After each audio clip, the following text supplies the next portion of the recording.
A notary in Toledo writes something in a leather-bound ledger that shouldn't exist. Subject's pupils 4 mm at rest, 6 mm when presented with host, insufficient dilation, flag for secondary observation. He's measuring a woman's eyes during communion, recording the diameter of her pupils when she looks at the cross, not for medicine, for evidence. Her name was Isabel Diorda, she was 33, and in 18 months, men would cite the size of her pupils as proof she should burn. But here's what doesn't make sense. By 1584, this wasn't new. The Inquisition had been measuring women's bodies for over a century. Pulse rates, tear production, how many times they blinked during prayer. They had entire manuals dedicated to what a woman's flesh would reveal when her words wouldn't. What were they actually looking for? And why did they need 300 pages of instructions to find it? If you've ever wondered what institutions do when they stop looking for truth and start manufacturing it, you're in the right place. This is Crimson Historians. We find the documents they buried. Hit subscribe, because what happened to Isabel? It happened to 60,000 other women, and the method they used didn't die in Spain. Spain 1478. The Inquisition begins. Most people think they know this story. Religious extremists hunting heretics, Jews forced to convert, the accused tortured until they confess, flames screaming, the rack. That's not wrong, but it's not complete. Because here's what the numbers show. Between 1480 and 1530, the Inquisition executed about 2,000 people. Terrible documented, but in the same period they interrogated over 40,000. And of those 40,000, roughly 23,000 were released without execution. So what were they doing with the other 21,000 hours? The answer is, in the archives in Valladolid, in Seville, in repositories across Spain where researchers are still finding ledgers that most people will never see. These aren't confession transcripts, they're observation logs. Subject perspired when asked about Sabbath. Subject's hands remained dry when touching crucifix. Subject failed to produce tears during Passion recitation. Observed 3 consecutive times. Page after page, woman after woman, pulse, pupils, perspiration, tears, trembling. The Inquisition wasn't just prosecuting heresy, they were building a catalog of how the body betrays what the mind conceals. And they had one population they practiced this on more than any other. By 1540, nearly 58% of those brought before tribunals were women. Not because women were committing more heresy, because the Inquisition believed women's bodies would reveal it more clearly. Why women?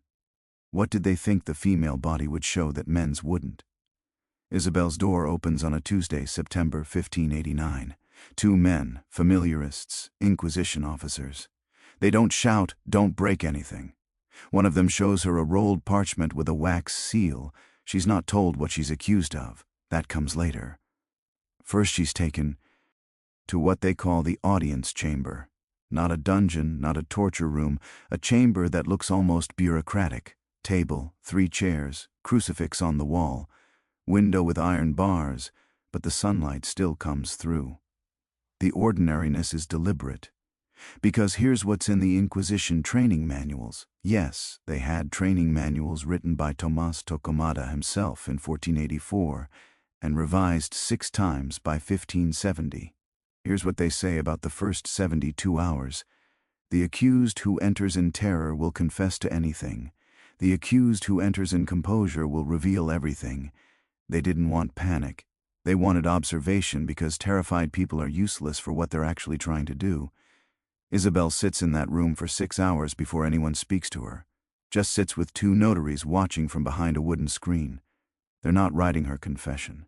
She hasn't said anything. They're writing descriptions. Subject shifts position every 11 minutes. Subject touches face 4 times in first hour. Subject's breathing rate increases when footsteps approach door. They're not interrogating her, they're cataloging her. And here's the detail that reframes everything. Isabel doesn't know it yet, but she's already failed 3 tests. Not tests of faith, tests of biology. Let's pause Isabel's story for a moment, because to understand what happens to her, you need to understand what the Inquisition actually believed about the human body. In 1487, 9 years after the Inquisi, Tion's founding, two inquisitors, Hinrich Kramer and Jacob Springer, published a book, Malleus Maleficarum, The Hammer of Witches. Most people know it as a witch-hunting manual. It is, but buried in Part 2, Question 1, Article 6. There's a section called Whether Witches Can Habitate the Power of Generation and Obstruct the Venereal Act Translation. Whether a person's body when touched by evil would physically respond differently than a pure body. The inquisitors took this idea and ran with it. They theorized wrongly but consistently that conversion to Christianity wasn't just spiritual, it was physiological. That when someone genuinely accepted Christ, their nervous system would change, their tears would come easier during Mass, their pulse would quicken before the Eucharist, their pupils would dilate at the sight of the Virgin, and if those responses didn't happen, the body was remembering something else.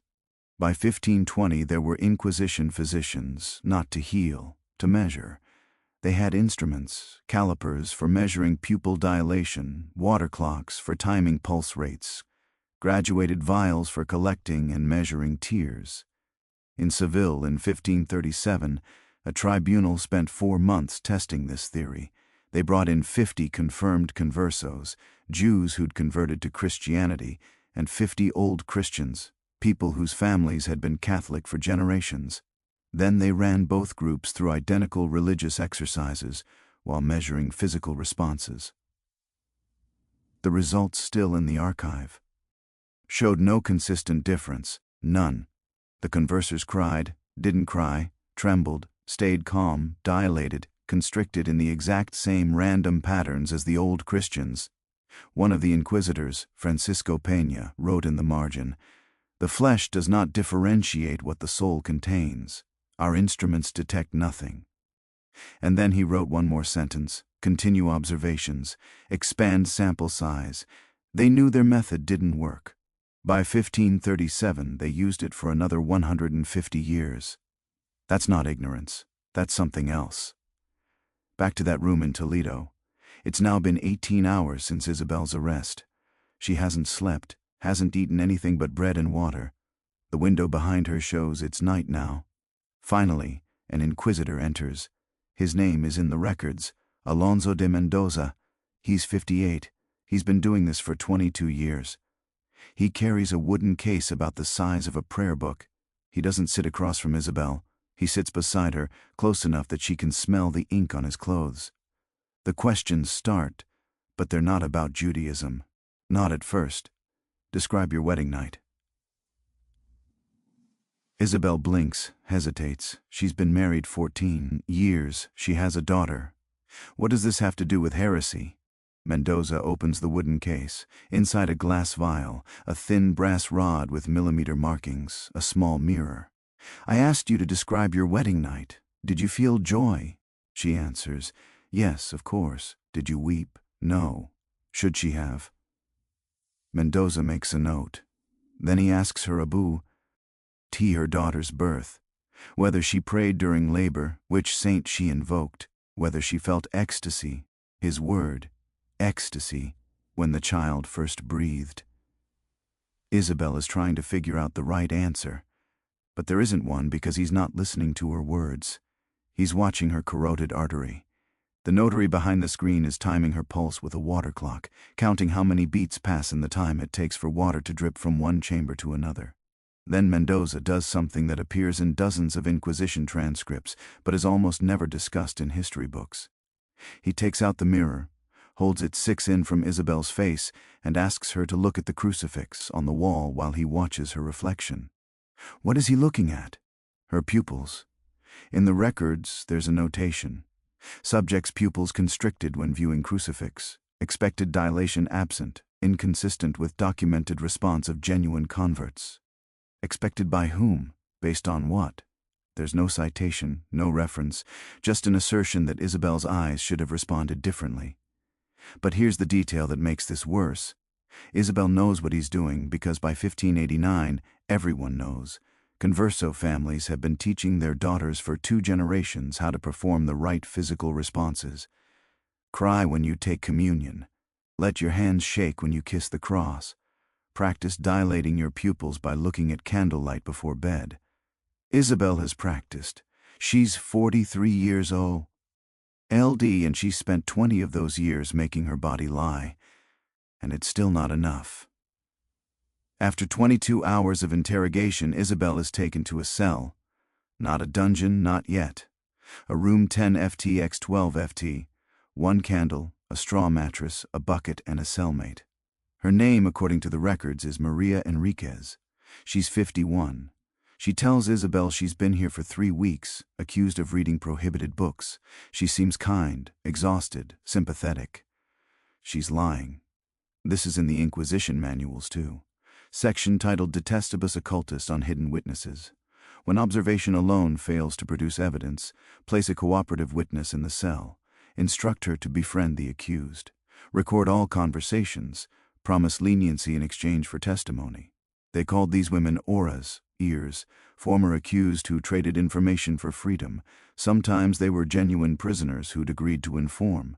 Sometimes they were Inquisition employees who'd never been accused at all, just trained to play the role. Maria asks Isabel gentle questions. What was your life like before this? Do you have children? Are you afraid? Isabel, alone and terrified and desperate for human connection, talks. She talks about her daughter, about her husband who died 2 years ago, about how she lights candles on Friday. Not for the Sabbath, she insists, because Friday is when she cleans the house. Behind the wall, a notary writes it all down. 3 days later, Isabel will be confronted with a transcript of everything she said to Maria, including things she doesn't remember saying, including things she definitely didn't say, but can't prove she didn't, because who's going to believe her over a written record? But here's where the method becomes something worse than entrapment, because Maria doesn't just ask questions, she performs. At night, when the candle burns low, Maria prays loudly with trembling hands and tears streaming down her face.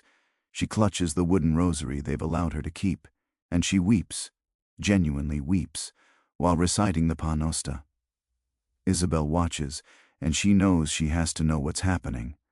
This is a demonstration. This is what genuine Christian devotion is supposed to look like. This is the standard her own body is being measured against. So Isabel tries, she prays, she cries, she makes her hands shake. But the notary records, subject's tears inconsistent, ceased abruptly when cellmate stopped praying. Physiological response suggests performance rather than genuine devotion. They're not just spying on her words, they're grading her grief. On the 7th day, Isabel confesses. She admits to lighting candles on Friday, to avoiding pork, to teaching her daughter a Hebrew blessing she learned from her grandmother, to keeping a small cloth with Hebrew letters sewn into the hem hidden in a trunk. The inquisitors listen, record everything, ask follow-up questions. How many Fridays? Which specific prayers? Where did she get the cloth? Isabel answers it all. She, weeping now, genuinely weeping because she thinks this is over. She thinks confession means she'll be reconciled, forced to do public penance. Yes, made to wear the sambanito, the yellow garment that marks penitence. Yes, but alive, home with her daughter. Mendoza closes the ledger, thanks her, tells her she'll be moved to a different cell while they prepare her reconciliation ceremony. Isabel is escorted out. The door closes. And then Mendoza writes something that appears in thousands of Inquisition files, a single sentence that determines whether someone lives or dies. Subject's confession exhibits physiological inconsistency. What does that mean? It means Isabel confessed wrong, not that she confessed to the wrong things, but that her body, while confessing, didn't display the right responses. There's a manual entry on this written in 1552 by Inquisitor General Fernando de Valdez. The truly repentant show specific signs: copious tears, trembling that begins in the hands and spreads to the torso, difficulty breathing, faintness when contemplating the magnitude of sin. Those who confess from calculation rather than genuine remorse will display muted or controlled responses. These must be observed for extended periods. They had a checklist for grief. Isabel cried, but not copiously enough. She trembled, but it didn't spread from her hands to her torso. She didn't faint when contemplating her sins, therefore not genuinely repentant, therefore still a secret Jew, their foe, re-eligible for execution. And the most horrifying detail, Isabel almost certainly knew this because by 1589 this wasn't secret. Families warned each other, practice your confession, make it physical, hyperventilate if you have to fall to the floor, make them believe your body is collapsing under the weight of your sins. But there's a problem with that strategy, a problem the Inquisition had anticipated. If you perform collapse too well, they know you're performing. The notary writes, subject's physical distress appeared excessive and rehearsed. Too little grief, guilty. Too much grief, guilty. The right amount of grief, a moving target that changed with every tribunal, every inquisitor, every notary's personal judgment of what authentic suffering looked like. You couldn't win. The system was designed so you couldn't win. Here's where the story should end. Isabel Burns, another victim of religious extremism. We move on. But in 1998, a researcher named Carmen Hernandez found something. She was working in the archive of the Royal Chancery of Valladolid, examining Inquisition trial records for her dissertation. Routine work. But she noticed something in the margins of a 1623 procedural manual. Handwritten notes, not official entries, personal annotations made by inquisitors themselves. One note next to a section on physiological observation techniques. Garcia observed 20 subjects under identical conditions. No correlation between pupil dilation and confession validity. D. Unreliable. Another note dated 1631. Tested tear measurement protocols. Old Christians and conversos show identical range of responses.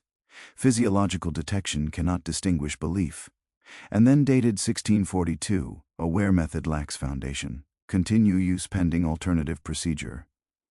They knew by 1623. They knew their science of body reading didn't work. And they didn't just continue using it, they expanded it. Between 1640 and 1680, the number of physiological observation tools documented in Inquisition inventories actually increased.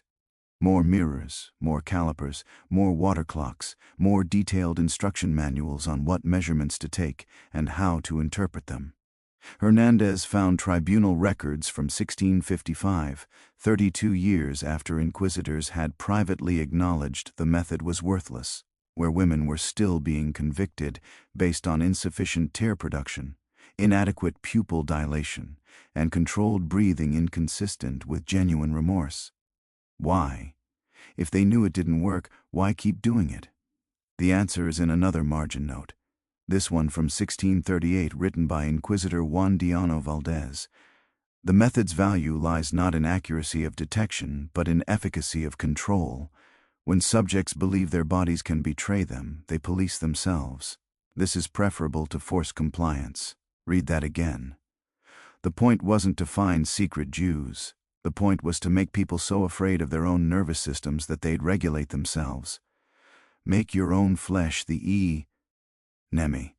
Make authentic emotion impossible because every tear, every tremor might be evidence against you. And it worked.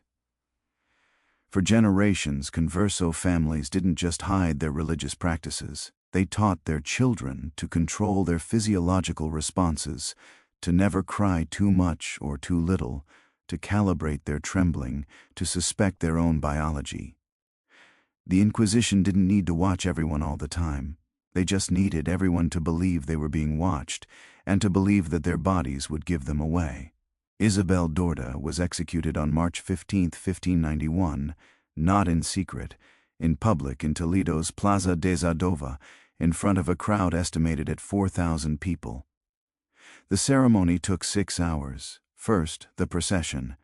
Isabel and 14 other condemned, 11 women, 3 men, walked from the Inquisition prison to the plaza wearing San Benito painted with flames and devils.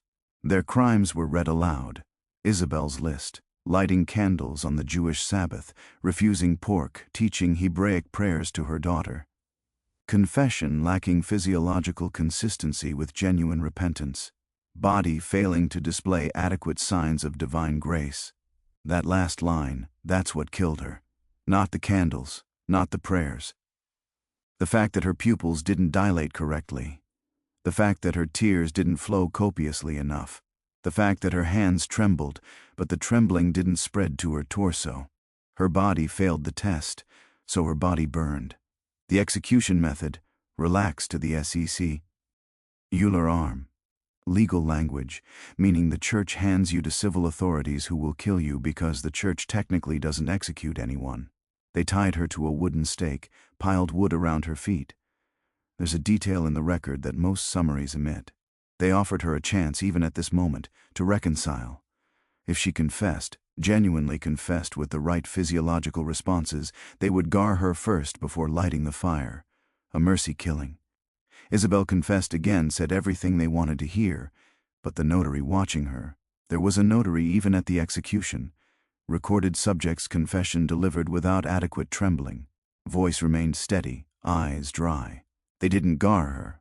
They burned her conscious. Her daughter Anna was in the crowd, 9 years old, required by law to attend her mother's execution. And here's the detail that makes this unbearable. Anna's testimony still exists, given 20 years later when she herself was accused. She describes watching her mother burn, and she describes what she learned. I learned that no truth could save her, that her words meant nothing if her body spoke differently.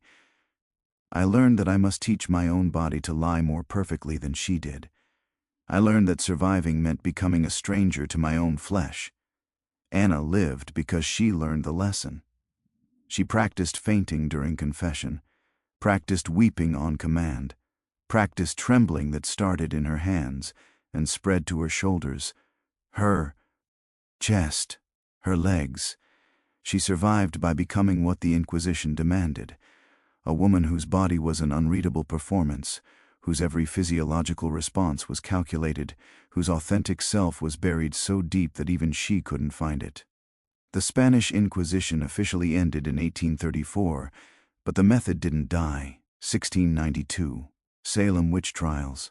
Women ducked in water to see if they'd sink or float. Searched for witches' marks, areas of skin that wouldn't bleed when pricked. Observed for signs that their bodies had been altered by demonic influence. Same logic. The guilty body will reveal itself. The flesh doesn't lie.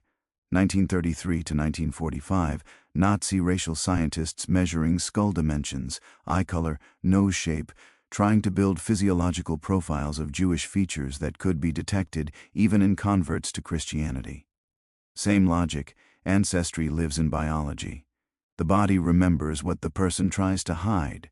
1950s to 1960s polygraph tests in American criminal justice, measuring heart rate, blood pressure, respiration, skin conductivity, trying to detect a deception through physiological response. Same logic. The body will betray what the mind conceals. Each iteration claims to be scientific. Each iteration accumulates data. Each iteration documents patterns, and each iteration ends up targeting whoever the institution wants to control. The Inquisition's obsession with women's physiological responses wasn't an aberration. It was a prototype, a method that discovered something. You don't need to prove someone is guilty. You just need to create a system where innocence can't be proven, where the body itself becomes evidence of its own corruption. Isabel de Cordoba's file, case number 4732, in the Toledo Diocesan Archive, sits in a climate-controlled room in Spain. Researchers need permission to access it. Most never do.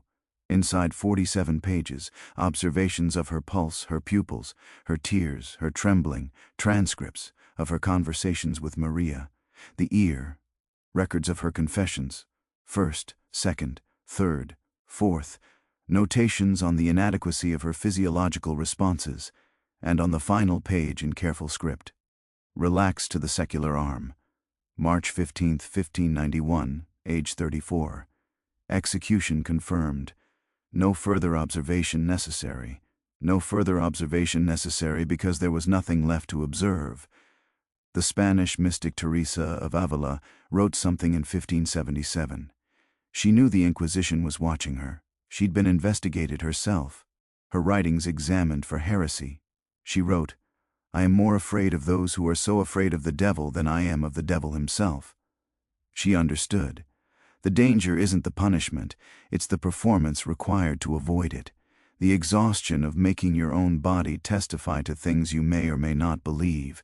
The loneliness of being permanently suspected by your own flesh. That's what they did to Isabel, to Anna, to 60,000 others whose names fill ledgers across Spain. They didn't just kill bodies, they killed the possibility, authentic existence.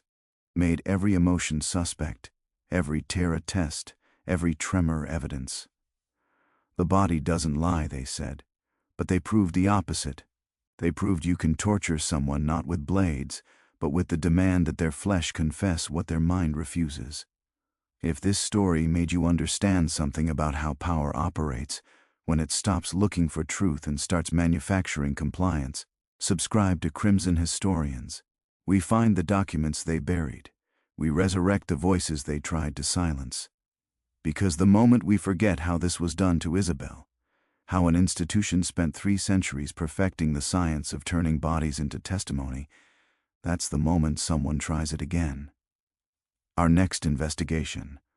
What English witch-finders discovered when they threw women into water and watched whether they'd sink or swim, and what that taught them about using physics as proof of guilt.